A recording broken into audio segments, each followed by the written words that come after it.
looking for my... Sorry.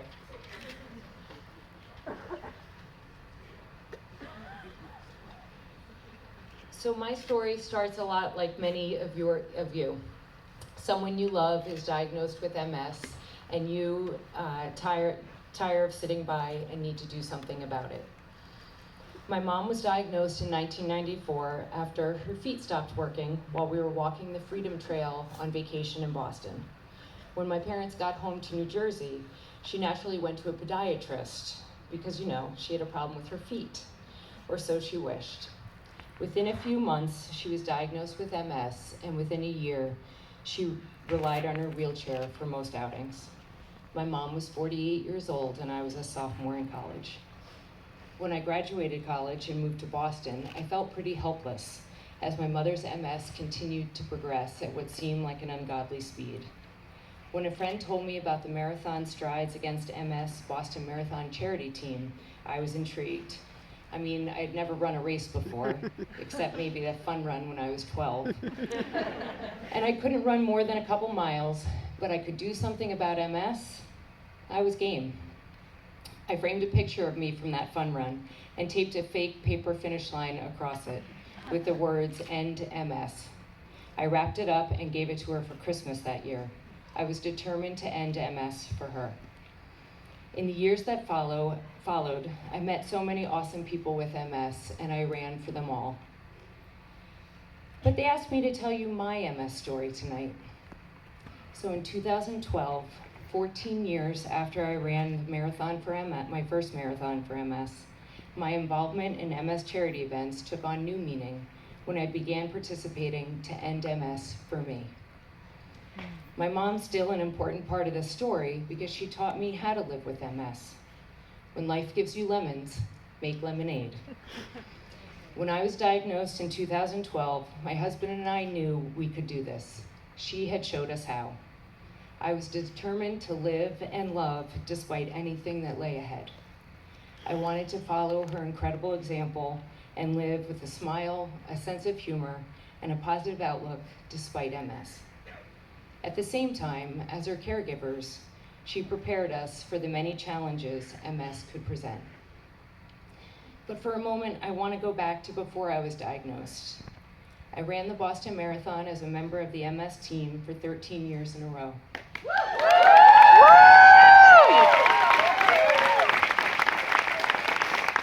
With a humbling amount of support, I raised a lot of money for the National MS Society and watched with such hope at the progress towards more effective treatments and a cure, hoping that one day it would outpace my mom's progression. During this time, I was also asked to join the board of directors for the New England chapter of the National MS Society, and I proudly served for several years, determined to do whatever I could to help the MS Society's mission to end MS forever. Sadly, my mom passed away in March 2010, not quite 16 years after her diagnosis. She was 63.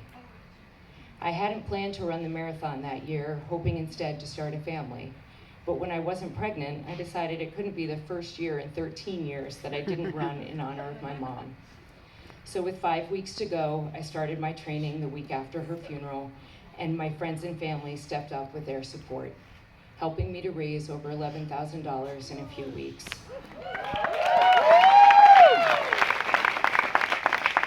Over my 13 years on the team, I raised $137,000 for MS.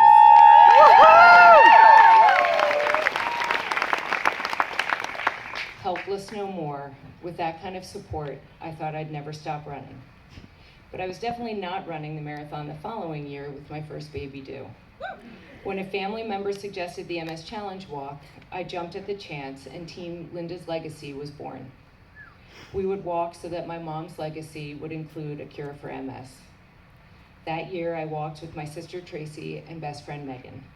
With a 6-month-old at home and still breastfeeding, I pumped at the lunch stop and before and after walking. Needing a fridge in our cabin, we were housed with cocktails for a cure. I managed to find a little room in the fridge. and quickly learned they are true to their name.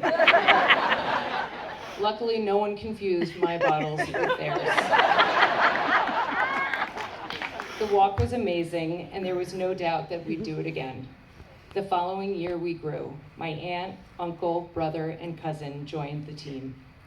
I knew that year would be a little different. I registered knowing I was pregnant and got the blessing of my midwife.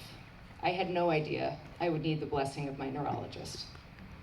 After a couple of days of trying to ignore the tingling in my feet, I waited until my husband was away for the weekend, and it was a Sunday afternoon to call my midwife. Obviously, I really didn't want the answer. Sorry, being attacked. My midwife was quite sure that at 11 weeks pregnant, the baby was not sitting on my sciatic nerve and causing the tingling. She recommended I call my primary care doctor. So like my mom 18 years before, when she met a dead end at the podiatrist for her feet that wouldn't work, I started this journey with a call to my primary care doctor for a referral to a neurologist. Now, if you're paying attention, you know where this is headed, to the same 3 words so many in this room and so many of the loved ones of people in this room have heard. For some, it came out of nowhere. For me, I knew at that first tingle, despite my initial denial. In my defense, I've been pretty sure that 13 Boston Marathons for MS, 2 challenge walks, a stint on the board of directors, and playing the role of primary caregiver for my mom after my dad passed away made me immune. While I worried about my children and my siblings and their chances of being diagnosed, I never imagined it would be me hearing those 3 words. Literally, it never occurred to me. But on the eve of the 2012 MS Challenge Walk, on Thursday, September 6th, I received my diagnosis. It was surreal. The next morning, as my team made our way to the shuttle bus, I was clear. We were walking for my mom, not for me. That's why we started, and that's why I was going.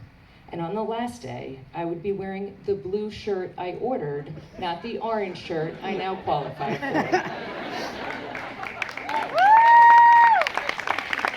I wore the orange shirt. I was defiant, and I remain defiant, and thankfully healthy, but that doesn't mean unaffected. And as crazy as it seemed to be diagnosed hours before boarding the shuttle bus at Calamus Beach, it was also perfect. I stepped off that shuttle bus into the arms of my Aunt Jamie. She had closely watched her oldest sister, my mom, battle this same disease.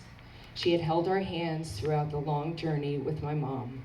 So to arrive at the MS Challenge Walk, surrounded by her, my family and friends, fighting the same fight, dedicated to a world free of MS, nothing could have been better. Well, not being diagnosed would have been better, but you know what I mean. Of course, now everyone who was already worried about me walking pregnant was doubly worried about me walking pregnant with MS.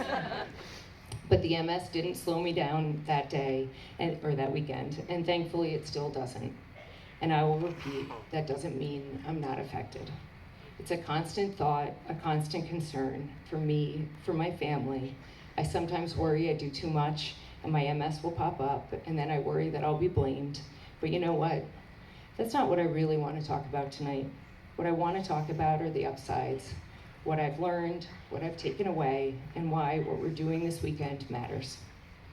On the day of my appointment with the neurologist, an MS specialist, and an appointment my husband and I were anticipating would include an official diagnosis, I reminded him that it was the 1-year anniversary of his grandmother's passing.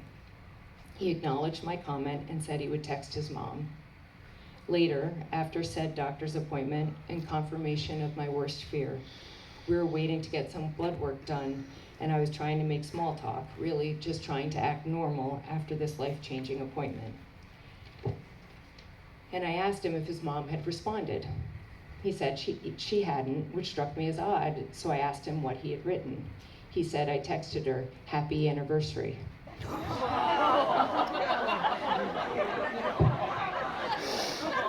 At minimum, MS is a distraction. For me, for my family and loved ones. It can get in my brain space when I think about the future, question my tiredness, worry about my children. My husband was clearly distracted that morning by the impending diagnosis, but didn't let on. And during one of the most challenging days of our lives, we have a moment of pure laugh out loud joy. You texted her what? I'm still grateful for the laughing fit that ensued right there in the lab waiting room. Remember, do not take life too seriously. You won't survive. My family has a saying, in addition to, if you life gives you lemons, make lemonade. We laugh to survive. And if you do nothing else on this walk, laugh. Laugh, enjoy each other's company, and don't take yourself or anything too seriously. Another thing, don't ignore your own potential. Live your hope. Sometimes I worry that people will worry about me, not want me to walk, not offer me challenges, not take me up on my offers of help, because you know, I have MS. My husband always reassures me, I set the tone. I let people know I'm okay, so go out there and do it. I like this saying, I can, so I will. If I've learned anything, I've learned that you can't run away from MS. I tried. I ran 13 consecutive Boston marathons and a few others. And you see where it got me, bragging on a stage, telling my MS story. But you can turn your walking, your running, your biking into the most amazing and meaningful experience that you could ever imagine. Today, I've raised over $196,000 for MS.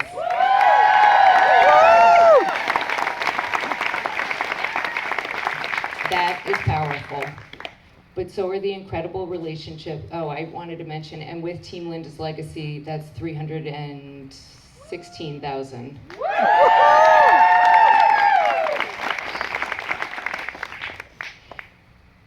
That is powerful. But so are the incredible relationships. I am grateful for an incredible group of women friends, my most specials, all living with MS and thriving with each other's support. I get to spend 3 days walking with the people I love most, after my husband, in this world. Embrace what these experiences give you. When life gives you lemons, make lemonade. I won't stop believing in a cure.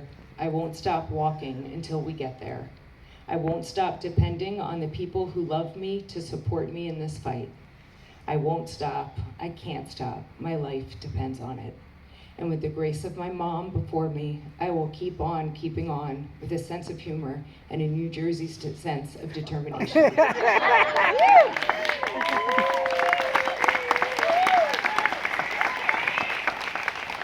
So thank you for being here. Thank you for empowering yourself and your team to do something about this. I look forward to laughing with you on the course tomorrow and for many years to come.